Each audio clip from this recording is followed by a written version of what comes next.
I was deployed in the middle of nowhere. Dust in my boots, heat on my back, and 1,000 miles from home. We had just wrapped patrol. I sat down, popped open my cracked tablet. Notifications flickered in and out, signal was spotty. But one message pushed through. Subject line: legal notice. I opened it, and just like that, my marriage was over. This is to notify you that I have filed for divorce. You will receive the documents shortly. I've vacated the house. Please do not contact me. I've emptied our joint account. Take care. No greeting, no explanation, just punctuation marks and precision. At first I thought it was a scam, someone messing with me. So I opened our banking app, tried logging in, still worked. But the balance? $0. No pending deposits, no trace of the money I'd been sending her each month, rent money, school money, emergency money, gone. I sat still for a long time, just watching the screen.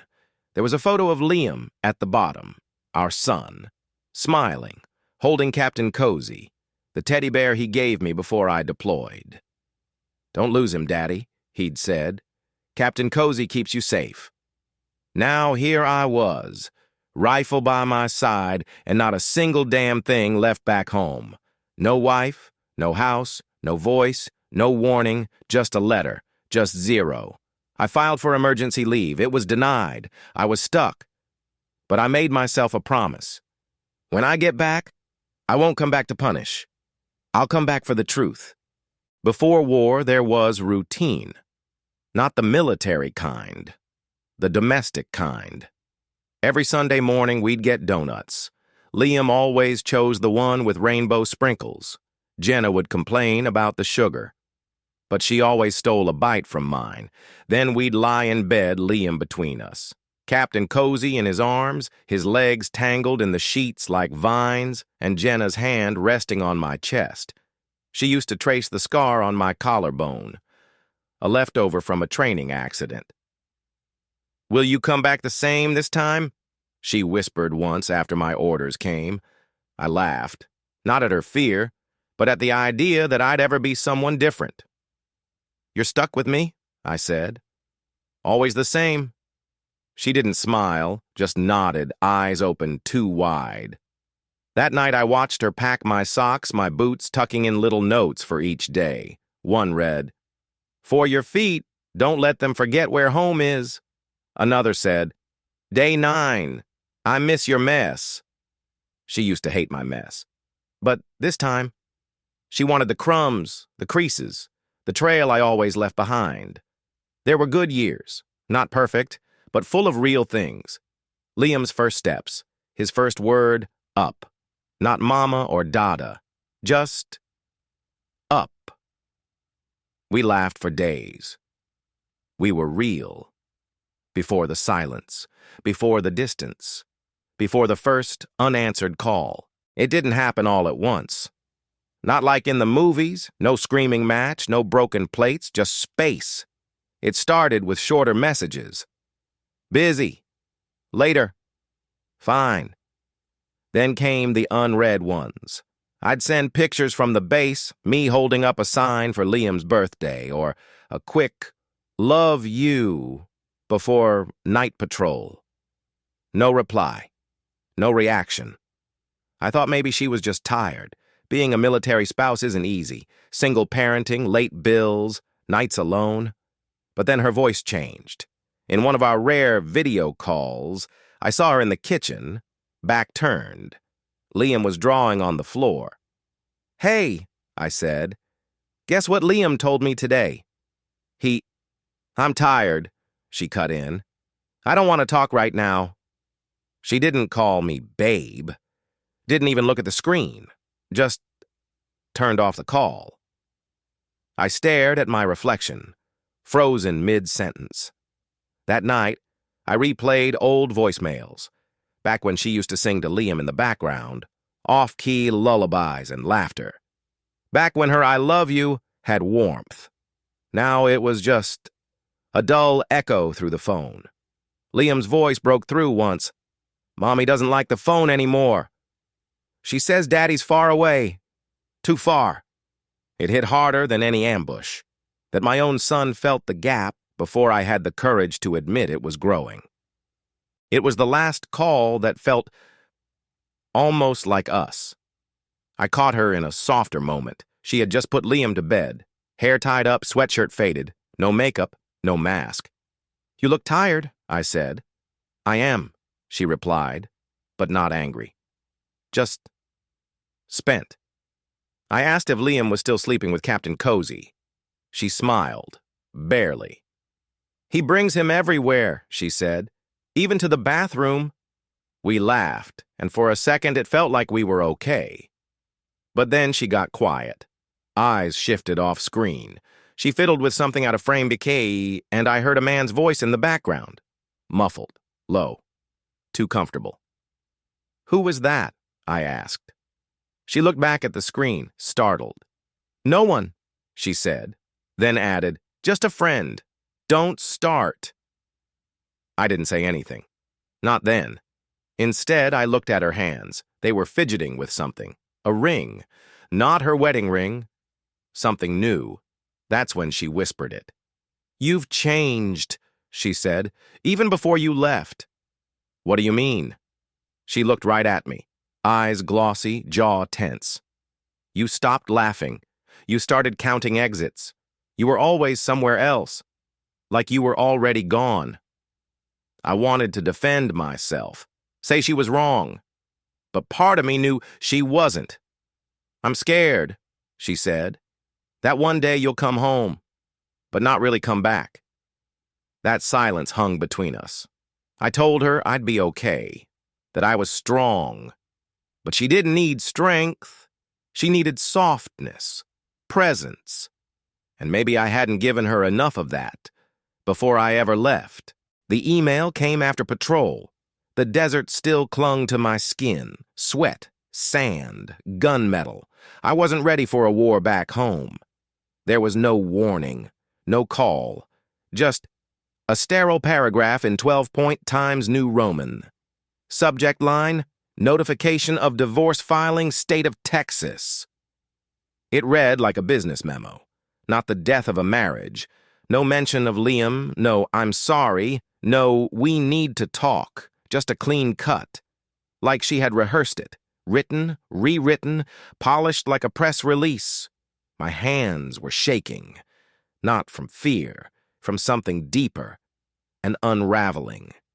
I tried calling, straight to voicemail. I messaged, delivered, no reply. Then I opened our bank app. Joint savings, drained, emergency fund, closed. Even the kids' college savings zeroed out. It wasn't just a breakup, it was evacuation, strategic, thorough. She had emptied not just the accounts, but the air. I walked out of the tent. The sun hit hard. The wind tasted like metal. Captain Cozy was tucked in my gear, a little paw sticking out. Liam had packed him there. "So you don't forget us."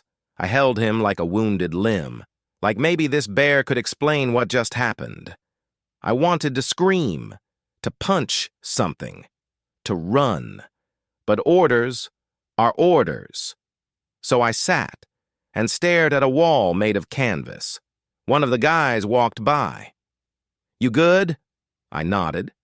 But inside, everything was bleeding. I didn't sleep that night. Couldn't. Every time I closed my eyes, the email floated behind my lids. Cold, flat, final.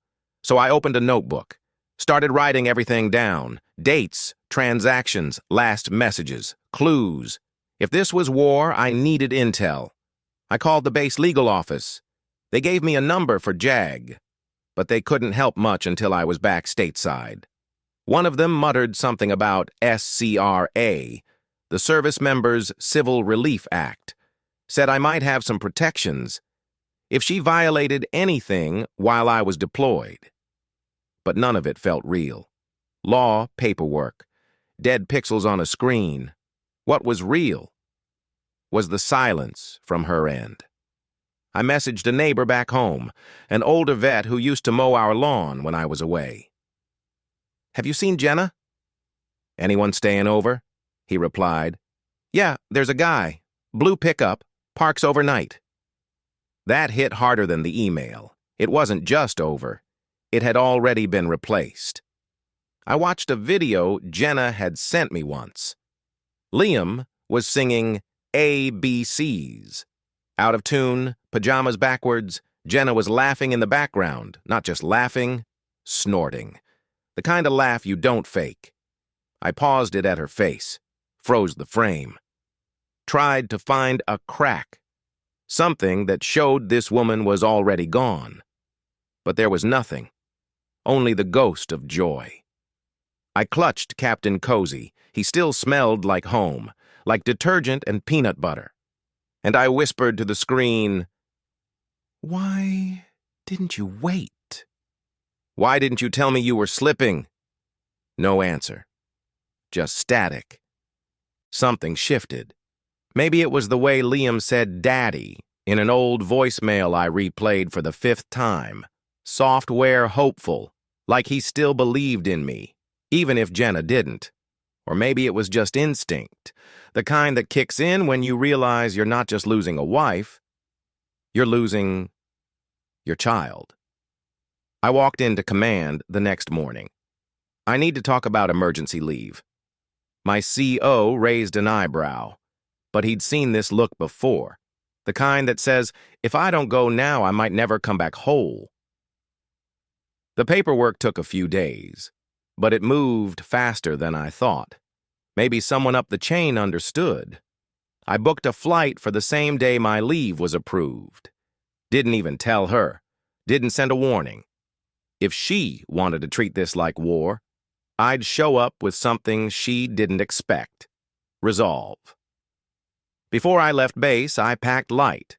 One bag, my uniform, Liam's drawing he mailed me last Christmas, a stick figure with Dad in giant red letters, and Captain Cozy. I looked at the bear one last time. Torn ear, worn fur, still standing. "We're going home," I said, "and we're not coming back empty." The front door stuck. Like it didn't want to let me in. The paint was chipping, mailbox dented, weeds curling through the sidewalk cracks. Home. But not. I stepped inside. It smelled different. Her lavender diffuser was gone, replaced by something citrusy, colder.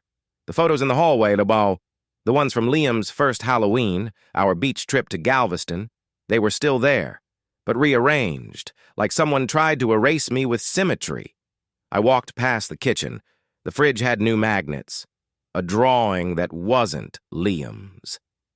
I opened the cabinet where I kept my coffee mug, the one that said, "World's okayest dad." Gone. I didn't call out. Didn't want to hear silence or worse. A stranger's voice. The house echoed. I made my way upstairs.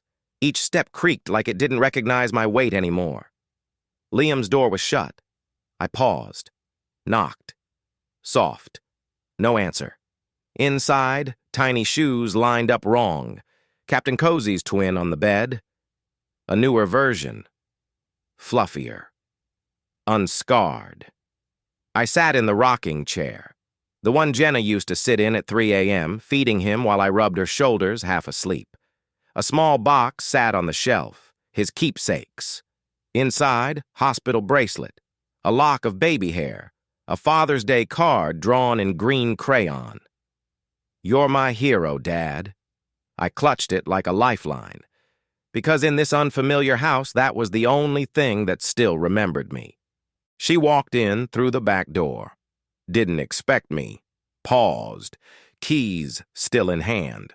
For a second, I thought she might drop them, run to me, ask how I'd survived the last tour, if I'd eaten, if I was okay.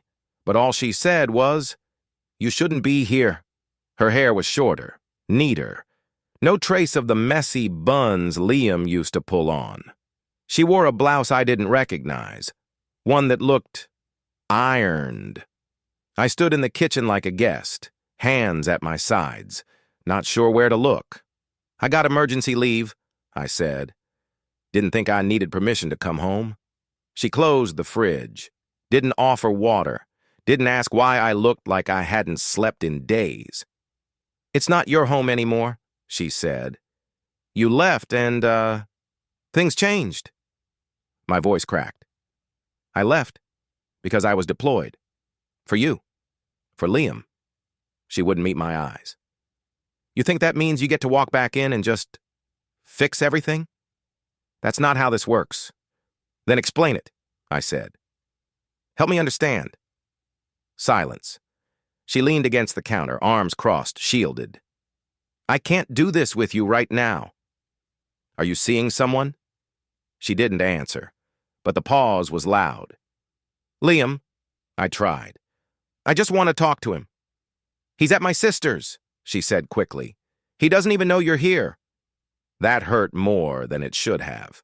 Not because she lied, but because she'd planned it. I looked down at the kitchen tile, the one Liam had cracked with his toy truck. Still there, crooked, untouched. "He'll know," I whispered. "I'll make sure of that." He was smaller than I remembered. Or maybe I'd just grown used to holding him in memory instead of my arms. He stood by the porch of his aunt's house, a crayon in one hand, a juice box in the other. When he saw me, he didn't run, didn't smile, he blinked, like I was a ghost. "Hey, buddy," I said. "It's me. Dad."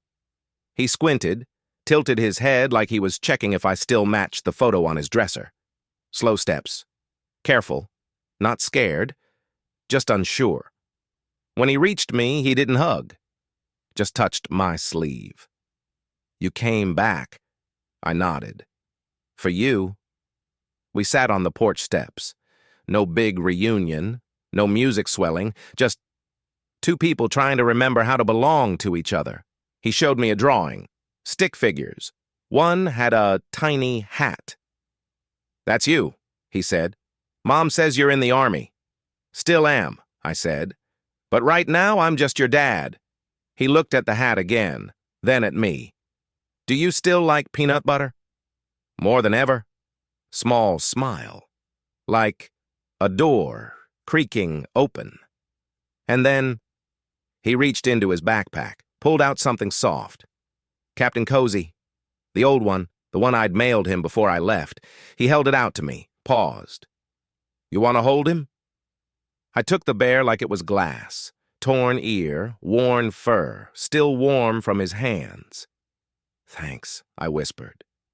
Liam leaned against my side, didn't say a word. But that lean, it was everything. The lawyer's office was warm, too warm. Or maybe that was just me, sweating in my only clean button-up while my whole life sat inside a manila folder on her desk. "So she filed while you were deployed?" I nodded. "By email," I added. "Didn't even wait for me to come home." The lawyer, Ms. Harper, didn't flinch. She'd seen this before. "And the account?" she asked. "Joint. She emptied it." She scribbled something down. Didn't look surprised. Didn't say, "I'm sorry." Just, "That's going to complicate things." I laughed once. Dry. "What part isn't complicated?" She looked up. "The military protects service members under the SCRA, Service Members Civil Relief Act. It might help, but..." "But?" "Family court. Doesn't always care about who wore the uniform. They care about who stayed home, who kept the routine, who took the school calls, who knows the teacher's name." I sank back into the chair. "That's not fair." "It's not about fair," she said. "It's about consistent caregiving, and right now, she holds that narrative." I stared at the ceiling. Fluorescent lights buzzed, like static in my head. "Can I fight for him?" "Yes," she said, "but it's uphill." She paused, then leaned forward. "Do you want full custody?" I didn't answer right away, because truth was, I didn't know. What I wanted was to not lose him. Not again. Not to this silence, this coldness Jenna wore like armor. "I want a matter," I finally said. In his life, more than a postcard, more than a weekend. She nodded. Then let's build that case. And just like that, the war I thought I left behind started all over again. This time, in a courtroom. The court called it temporary visitation. I called it borrowed time. Tuesdays and every other Sunday. That was the deal. Supervised, neutral ground, no overnights, no tucking in, no bedtime stories, just a 2-hour window where I pretended I wasn't trying to make up for an entire year. The first visit was at a play center, plastic tunnels, foam pits, too loud to talk, too bright to feel real.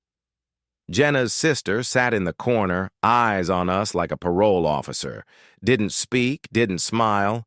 Liam kept checking her before laughing, before touching my hand, before calling me Dad. But he did, eventually. By visit 3, he held my hand without looking around first. By visit 5, he brought me a drawing. 2 stick figures again. This time holding hands. That's you and me, he said. We're eating donuts. I almost cried over cartoon pastries. We had a routine now, tiny traditions. The green dinosaur cup he liked. A joke about how my boots squeaked on the floor. The way he'd say, tell me a story that's not scary, but also a little scary. And I would, every time. Sometimes I'd forget we were being watched. Forget that none of this was truly ours. Then the clock would buzz, the volunteer would nod, and the goodbye would come. Fast and stiff. He'd hug with one arm, look down, back to his aunt. I never pushed. It's okay, buddy, I'd say. We'll pick up where we left off. But walking away always felt like ripping off a scab before it healed. Still, his drawings multiplied. His questions got longer. His dad got louder. And in that borrowed time, I started building something permanent. The courtroom smelled like old wood and cold coffee. Not the kind of place where you win hearts. Just paperwork. Jenna sat across from me. Tight blazer, hair pinned, no ring. She didn't look at me, didn't glance my way. Not once. The judge asked questions, routine, dry. Then it was her lawyer's turn.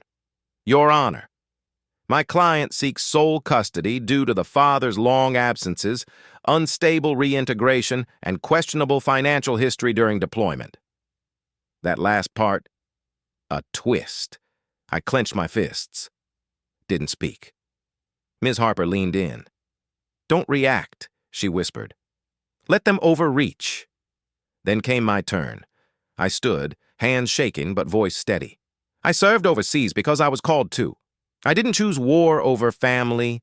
I chose service, believing my family would be there when I got back. The judge didn't blink. Neither did Jenna. You say I missed birthdays, that I don't know Liam's bedtime stories. You're right. I paused. But I've been to every supervised visit. I've learned the dinosaur cup. I know his bear's name. I tell stories he asks for, not scary, but also a little scary. A silence hung. Then, the judge asked, Ms. Carter, do you believe the father loves his son? Jenna looked up. First time. Her mouth opened, closed. Then softly, yes, I know he does. Then why block more custody? Another long pause. She hesitated. Eyes flicked to Liam's drawing in the case file. The one with the donut. Her fingers curled inward. Subtle. But I noticed. Because I'm scared, she said finally. He changes after deployment. He goes quiet. Sometimes I didn't know who I was living with. The courtroom held its breath. I didn't flinch, didn't argue. She's not wrong, I said, but I'm getting help. I talk to someone now, I write things down, I don't pretend it's nothing anymore. The judge nodded slowly. Then, one final question. Mr. Walker, if you don't get full custody, what will you do? I looked at Liam's bear on the table. Captain Cozy. I'll keep showing up. Tuesdays, Sundays. Any day he needs me. Because I'm not here for a verdict. I'm here for my son. And that was the first time Jenna looked at me with anything close to softness. The gavel hit like a slow echo in my chest. Not full custody, but not nothing. Expanded visitation rights, the judge said. Unsupervised weekends. 1 weeknight dinner per week. It wasn't what I dreamed, but it was real, and it was mine. I looked over. Jenna didn't cry, didn't argue. She just sat still, fingers tracing the edge of the table, eyes somewhere far from the room. I stepped outside alone. No applause, no release, just wind and the sound of traffic and the weight of what comes next. Because parenting doesn't start when the judge says so. It starts every day after. That night, I unpacked the extra set of pajamas I'd bought for Liam. They still had the tag, still smelled like the store. I put them in a drawer beside the green cup and Captain Cozy. For the first time in too long, that room felt like his. You're not here yet, I whispered, but you will be. And I believed it. Not because the law said so, but because I did. The first dinner was grilled cheese, burned on one side, still cold in the middle. Liam ate it anyway. It's crunchy, he said. Like army food? I laughed. Worse. At least in the army, someone knows how to use a stove. He smiled. But it was the kind of smile you wear when you're still checking for cracks. We built puzzles, half-finished, watched cartoons he said he didn't like, but didn't ask to turn off. Everything felt like trying on old clothes you weren't sure still fit. But he came back. Every time. One evening he sat cross-legged on the floor, Captain Cozy in his lap, watching me clean up crumbs. Then, why don't you and Mom live together? I froze. The vacuum hummed. My breath didn't. He didn't say it with anger. Or sadness. Just curiosity. Like he was looking at two puzzle pieces and wondering why they didn't fit. I sat down beside him. Took a moment. Because sometimes grown-ups forget how to talk to each other. He nodded slowly. Did you stop loving her? I swallowed. I think love changes. Sometimes it turns into something else.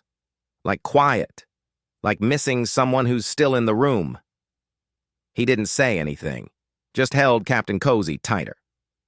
But I never stopped loving you, I added. That, he heard. He crawled into my lap. No words, just warmth and weight. I didn't move for a long time, didn't want the moment to vanish, because in that silence I felt for the first time that we were becoming something real again. It was just one overnight. The court order said trial basis. I called it the night everything changed. Liam brought a small bag, Captain Cozy, 2 t-shirts, and a toothbrush with dinosaur stickers. He walked in like he'd done it 100 times, but I knew he was nervous. So was I. We had mac and cheese, built a blanket fort, read the same silly story twice. Then it was bedtime. Want the nightlight on? I asked. He nodded, then stopped. Number, I think I'm big now. He climbed into bed. Captain Cozy tucked under one arm. I turned to leave. Then, can you stay? Just until I fall asleep? I sat beside him, watched his breathing slow, listened to the quiet, just like I used to. Somewhere around midnight, I stirred, felt a weight on the couch, turned my head. It was Liam, curled next to me, still asleep. Captain Cozy between us. In his hand was my old dog tag. I'd left it on the shelf, hadn't worn it in months. But somehow, he'd found it, clutched it like a talisman, and on the back, scratched in uneven lines, was his name. Liam. Not a soldier's ID, not a call sign. Just a child claiming something as his own. I didn't cry, but I came close. Because in that moment, wrapped in soft breathing and an old army tag, I realized he wasn't just sleeping over. He was coming home. I wrote her a letter the week I got back. Didn't send it. Just folded it twice and tucked it in my duffel bag, next to the socks and sand. Jenna, I don't know if this will reach you. Maybe you've moved on. Maybe that's fair. But I need to write this anyway. Even if no one reads it. I remember the pen shaking in my hand. More than during patrol. More than in court. I know I was gone too long, and I didn't always call. Not because I forgot you, but because I didn't want you to hear the version of me that didn't sleep. I wanted to protect you from it. From me. That part hurt to write. The day Liam was born, I held him like glass. Thought if I breathed wrong, he'd break. You looked at me then, like I could do anything. And somewhere, between deployments and missed anniversaries, I let that look fade. I paused there. The tent was quiet. Only sound was a Zippo clicking 2 cots away. If you hate me, I get it. But I hope one day Liam knows I never stopped choosing him. Even when the world pulled me elsewhere. Especially then. I never mailed it. But tonight, as I cleaned the drawer next to my bed, the one where I keep his drawings, his spare socks, and a chipped plastic dinosaur. I found that letter, uncreased, unsent, but not unread. I held it to the light, folded it again, and this time, I let it go. Because some things don't need a reply to feel heard. The sun was soft that afternoon. Not hot, not cold, just forgiving. Liam ran ahead, shoes untied, jacket flapping behind him like a superhero cape he didn't know he had. "Watch me, Dad." "Always," I said. He climbed, jumped, fell, laughed. Every sound was louder than it used to be. Or maybe I was, finally, quiet enough to hear it all. I sat on the bench with my thermos and a drawing he'd made, stick figures, a big sun, and the word home in backward letters. That's when I saw her, Jenna. She wasn't close. Didn't wave, just stood under the trees, half-shadowed, arms crossed, watching. Not him, not me, but something between us. The wind lifted her hair a little. Her eyes didn't blink. She looked not angry, not regretful, just tired, like someone who finally saw the weight of the bridge she'd burned from the other side. Liam didn't notice. He was chasing leaves, and I didn't move, didn't call her name, didn't wave, because some ghosts aren't meant to haunt. Just to be seen. She stood for a while, then turned, slowly, and walked away. And just before she vanished from view, she paused, looked back, only for a second. But it was enough. Enough for me to know she remembered. Not what we had, but who we were when it still meant something. The fridge was covered in magnets, dinosaurs, superheroes, a tiny Colorado flag that had lost its red, and in the middle, a new drawing. Liam had taped it there without saying a word. I noticed it one morning while pouring cereal, milk still cold in my hand, sun bleeding in through the window, 3 stick figures, one tall, one small, and in between. A bear with lopsided ears, all holding hands, above them in big block letters. Me and Dad. That's it, not me and Mom, not my family. Just us. I stared at it. Longer than I meant to. Long enough for Liam to shuffle in, still half asleep, rubbing his eyes. "You saw it?" he asked. I nodded. He yawned. "It's us, Captain Cozy too, but I didn't know how to draw his buttons." I smiled. "You did perfect." He looked up at me, eyes soft, voice smaller. "You think Mom saw it?" I paused, then knelt down, eye to eye. Maybe, or maybe she didn't need to. He didn't ask what that meant, just leaned his head against my shoulder and whispered, "I'm glad it's just us now." He walked off, barefoot, dragging his blanket like a cape, and I stayed there, staring at those 4 words. Me and Dad. 4 words that didn't need punctuation, didn't need fixing. They were whole, like us, and for once, I didn't reach for anything else. There are things I lost I'll never get back. Time. Trust. The version of myself that left home thinking love could wait. But I also found things I didn't know I still had. A son who draws what matters most. A stuffed bear who survived 2 homes and 1 custody battle. And a silence that no longer feels empty. I still keep the letter. Still glance at it on quiet nights. But I don't open it anymore. Because what needed to be said has already been lived.